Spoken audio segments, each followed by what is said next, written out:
Hungarian Hive Club is glad that Joe Schultz, a two-time world champion Hive player, is with us today.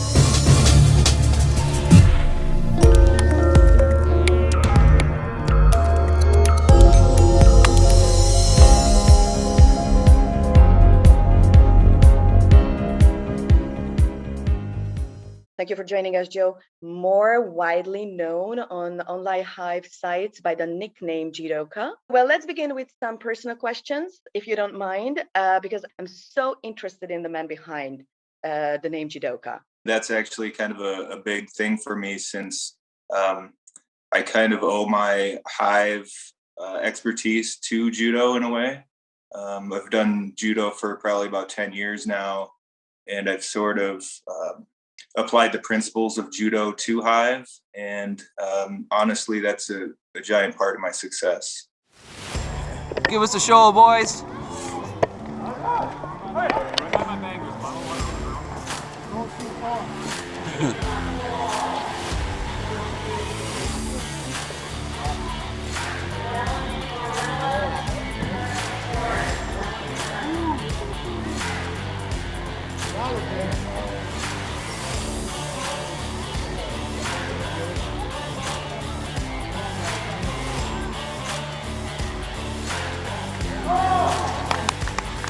Started judo about 10 years ago, so I was about 27 years old. I actually got into judo with a friend of mine who has always been like a wrestler and a strong wrestler. And for his birthday, I signed him and me up for a judo class. And then it kind of just stuck for both of us. And I've been doing it ever since. He's taken a couple years off now for the last couple years, but he was excellent at judo. So I think it was a positive thing. You know, the exercise of your body helps your mind. I think that's pretty well understood for everybody. Something that a lot of people don't know about judo is it's a lot like wrestling. You know, a lot of people think it's like taekwondo or kickboxing or something like that, but it's a lot more like wrestling and grappling, submission wrestling. So there's that kind of idea where you have to control somebody and then submit them. So there's a lot of parallels actually between judo and Hive. And if you break judo down into its fundamental pieces, it's actually broken down into like 3 principles: maximum efficiency with minimal effort, mutual benefit and welfare, and basically flexibility. Taking those principles of judo and applying them to something like Hive can yield great results. I really believe that. So it's not necessarily like I'm trying to wrestle somebody playing Hive. That's right. But I'm using the principles that I've learned in judo that make judo work and applying to Hive to make Hive work.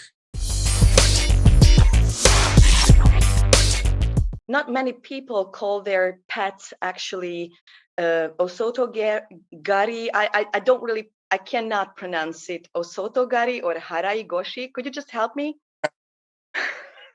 So you have pets. You have a dog and a cat, and they have the name of 2 of the original 40 judo throws, right? That is correct. Yeah, I won't even ask you how you know that, but Osoto Gari. But yeah, we would call the dog Gary. Unfortunately, we had to put him down about a year ago. We do have a new dog.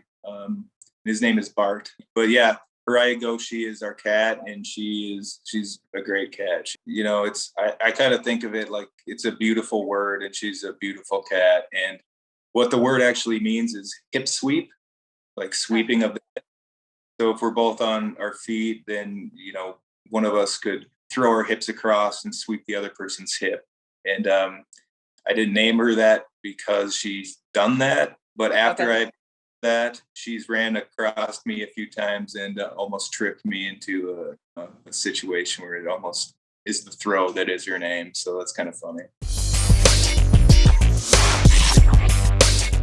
When I was a child, I suppose I played a lot of Nintendo. I think, you know, there's something good about that. A lot of people think that video games are bad or whatever. I think it's probably better than watching TV. So that's probably what I would have been doing otherwise.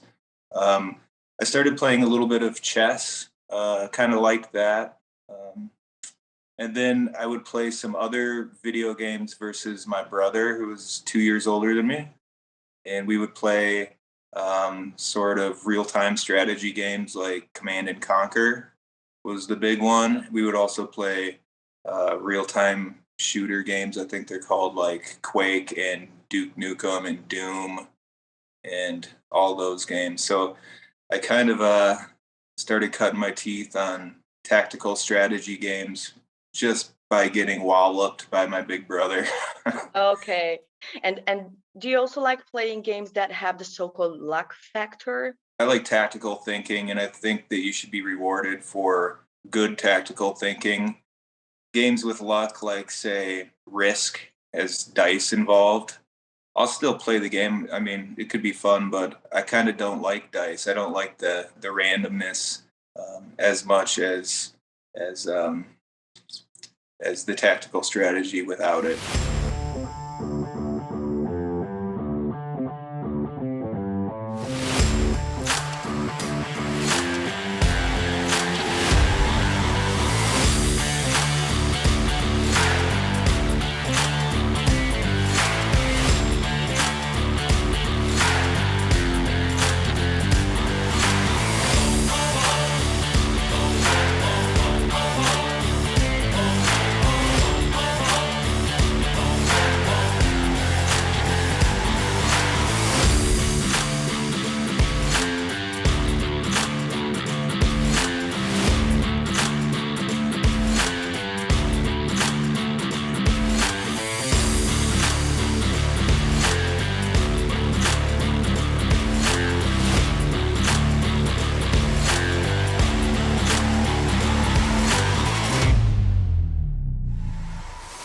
I used to skateboard a lot. I spent probably 20 years of my life doing that. And I've made a lot of skateboard videos in my past. And those are all, over a year, 2, 3, 4, maybe 4 or 5 year progress, like one video, big timeline, so I'm no stranger to long-term projects. And I also have sort of a design background um, and a video editing background. In 2015, I hurt my shoulder doing judo, actually. So I had a shoulder surgery. So I was basically on the chair for a really long time. And um, I didn't necessarily give up skateboarding at that time, but it got quite a bit difficult since I couldn't really fall well. I couldn't fall safely. I've still been able to do judo since, so that's good. But that was actually the catalyst for me to start playing Hive a lot more. Sitting in a chair watching the same movies over and over again. I had a lot of free time then to start playing Hive, and I would probably at that time, since I was home from work and on pain pills and things like that, I was probably playing Hive for like 4 hours a day for a good couple months. Probably in about 2016, I started playing a lot of live games with my father-in-law. Yeah, he's great. His name is Marty. He's my wife's father. People online know him as Judoka Killer. Yes. Which Yeah. funny, people sometimes message me and they're like, "You won't believe this guy's name." Yes, that's what we thought for the first time. Oh my God, Judoka Killer? He must be the enemy of Judoka. So, Yeah. So okay, I don't want to be the friend of this guy. So, he gets a big kick out of that. That was pretty fun. I learned a lot by doing that. We would actually so I was training for the world tournament at that time, and he was kind of fresh to the game. So we would play kind of handicap matches where I would play with some missing pieces and he would play with all the pieces. So take the bug and the mosquito away from me, and I was always black, and I would try to ways to win and defend that way. So that helped a lot, I think. I did know the game prior to that. I think the origin of me meeting the game of Hive was probably um, probably like 2005 or something. somewhere around that time. And what happened was a friend of mine, his dad gave him Hive as a gift for his birthday or Christmas or something like that. And me and that buddy would play chess and other games every so often, and we just started playing that and had a lot of fun with it. So it's kind of like what I really liked about chess.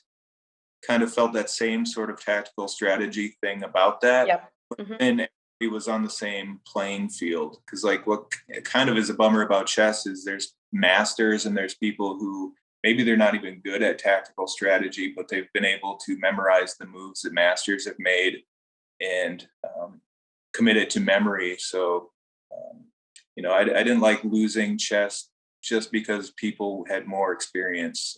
So I think I stuck with Hive because of the even playing field. The members of the Hungarian Hive Club and a lot of other Hive players are so interested in a lot of things about your preparation for an important match, a competition, or the World Championship. So do you have a special method or just a useful trick, or do you prepare only mentally or physically as well? I'm sure a lot of people want to know it, hoping to benefit from the information. Yeah, that's a good question.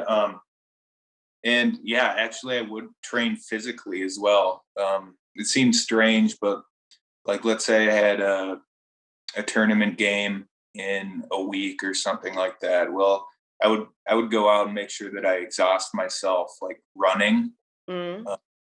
And what's interesting about that is, of course, you work the body. It sort of, I don't know, works out your mind. Maybe you sweat off some brain fat or something like that. I don't know, but it helps you think a little sharper. But also during that time, running is not really fun.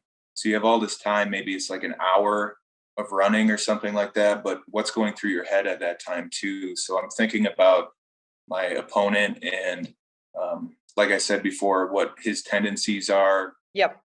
How can I either avoid them or play into them and change them?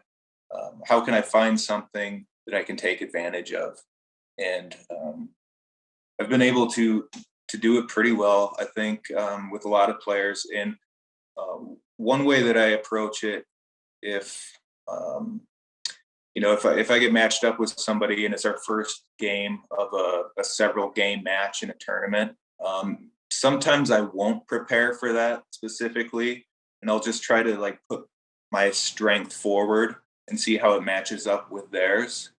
And if I'm able to just win that way, then I don't have to really think of tricks and traps and things like that to win another way. So basically, strength against strength, and if I can win that way, great. If I can't, then I'll have to start thinking of tricks and traps and ways to put them into positions that they don't want to be in. For me, it's more practice, like, okay, I need to keep my mind sharp and figure out what I need to do in this amount of time. Mm-hmm. So I'm not really practicing like which direction to go when I'm playing live games or on the daily, turn-based games that I play. It's more timing orientated and figuring out what I want to do quickly and not so much of where I want to go. And then later I will take a look at some finished games and sort of go back through and say, hey, it really would have been a lot easier of a win if I would have gone this way earlier or something like that. You know what I mean? Yeah, I think looking back at history can really help you not make the same mistakes twice. But I also think that getting in there and just working and letting your brain do it naturally is really important too. Usually if I'm watching other players, it's more or less because I'm in a tournament and I want to make sure that I, win. So I'm watching and studying and finding people's tendencies and seeing how I can capitalize on them, sort of put them in a position that's familiar to them, and then all of a sudden change it so it's familiar to me and not them. So then in the live game, I have all that experience, whereas they are now thinking off the cuff or on the fly, or however you want to put it. Yeah, I'll discuss games with my common opponents. Usually, I play Zamaro. He's really good. I've played him sort of consistently since probably 2015. So we've done a lot of sort of discussing tactics and strategies and stuff like that. And even without discussing it, we've learned a lot from each other. Just, how does the game evolve from one to the next, and so on and so forth. So Zamaro's been a big help for me, as well as Radeko, Polish player. Been playing him even more than Zamaro. Eucalypts, play him a lot. And Frank Doobie, played a lot with all those characters and have talked a lot of strategy with them. So it's a really big help having people to sort of not necessarily lean on, but to talk to, and then you get sort of their take on something, and maybe it's a little bit different than yours, and then sometimes little doors open up, and it's really a big help, even more than talking through things with some of these players, because it's kind of hard online to talk through some stuff sometimes, chatting it out. But losing games is a huge help. So it's like, I think that I'm doing well, and then all of a sudden I lose a game, and I'm like, why did that happen? So then you go back and sort of reflect and look through it, and I can usually like pin it down to a root cause, and that's really helpful. And playing the same guys over and over and over again, we can get into this situation where that root cause is present, and then I can not go that way and go a different way. It seems like I always have about 10 turn-based games going at a time. So, periodically through the day, I'll take 5 minutes and make a move or two.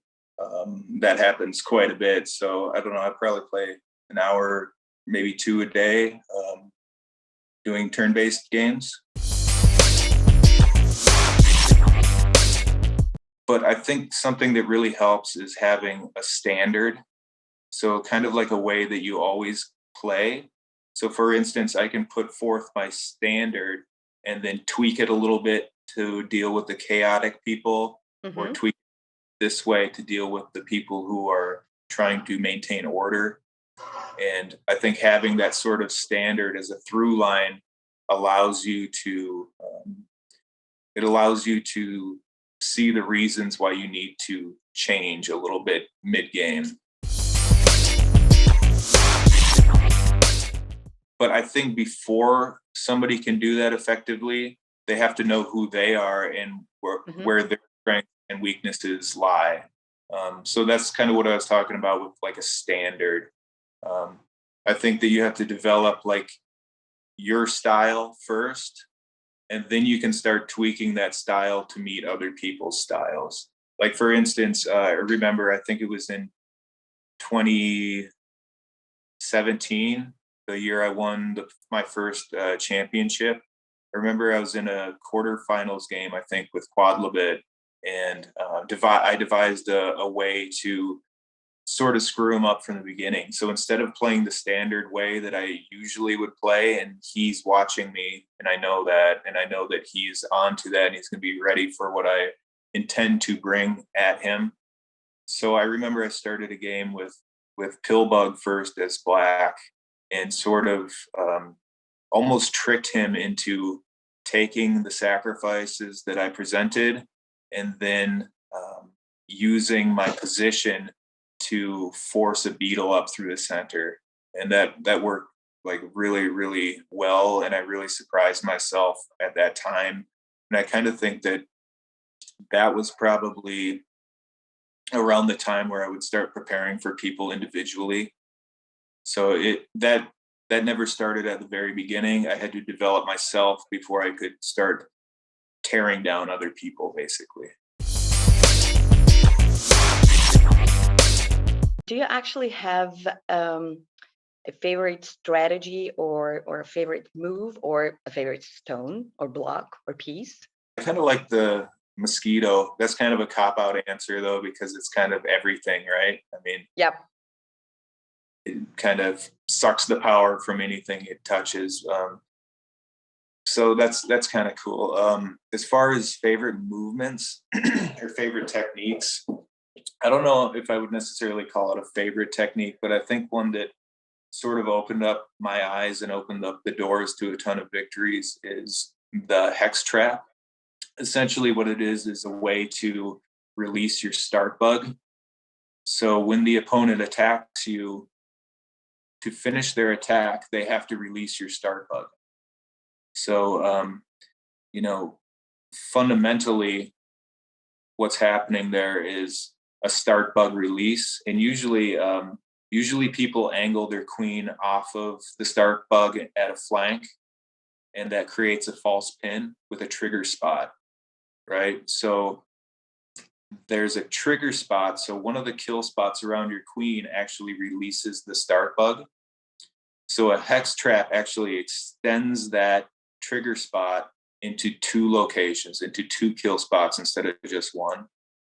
And so usually an opponent, when they're trying to finish you, will save that trigger spot for the last move, because then they don't have to let your start bug away because they finished you. But they can't really do that if there's two trigger spots in two kill spots, because they'll have to plug one first before the other. And when they do that, start bug moves, and now there's two spots again. And a lot of times when the start bug moves, it can attack as well. And that's the tempo discrepancy issue, where it's shifted now. So the defense is actually an offense as well. And often the game turns around and black becomes the attacker once that happens. What actually made you write your book about Hive? I think the game deserves, material for people to read and study and to get better and things like that. And at that time, there was only one other book out, I believe, by Randy Ingersoll, and Play Hive Like a Champion. Play Hive Like a Champion, yep. Mm-hmm. Which, of course, I have and I've read, and it's helped me a lot. I kind of said to myself, well, this guy Randy wrote a book after he became the Hive champion, and hey, that'd be cool if I could do that too. But then I won the championship, so that was the last piece that I really needed, was, I guess, clout. Maybe that's the right word. So I think, I was in a unique position where I had the skills. I had proof that I knew the skills because I was champion, so people would listen to me. But you seem to have a lot to say because you're working on a new book about Hive. So what is your new Hive book actually about? Yeah, so when I started writing a book originally in about 2017, after I won that tournament, or it could have been 2018 at that time, I started writing material, and the book just got way too big. And I don't like the idea of trying to compress everything down and having like 10 things on one page or something like that. I think it really, really helps to have these bite-sized pieces and sort of like one thing on one page, kind of. It's a lot easier to digest that way, and I think people retain it better as well. So this book just got way too big to manage, and I figured that maybe I should split it into 2 books, or maybe even 3 books. So when I came to that conclusion, I just started throwing things out, and I kind of said to myself, like, this book has to be just an encyclopedia, basically, of general Hive things, right? So I'm throwing away all of the opening tactics and things like that, which I'm actually sort of, maybe that's my claim to fame or whatever. Like, how do you start winning a game of Hive from the very beginning?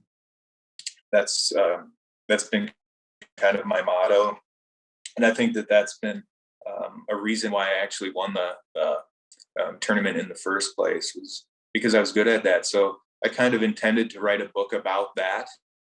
It kind of morphed into a book about generalities, So now I'm going back to that. I'm preparing the book now that I kind of originally wanted to, which is called Opening Methods. And it's about how do you start? What are the goals of the opening? What is the opening? How do you approach it? And basically just defining things and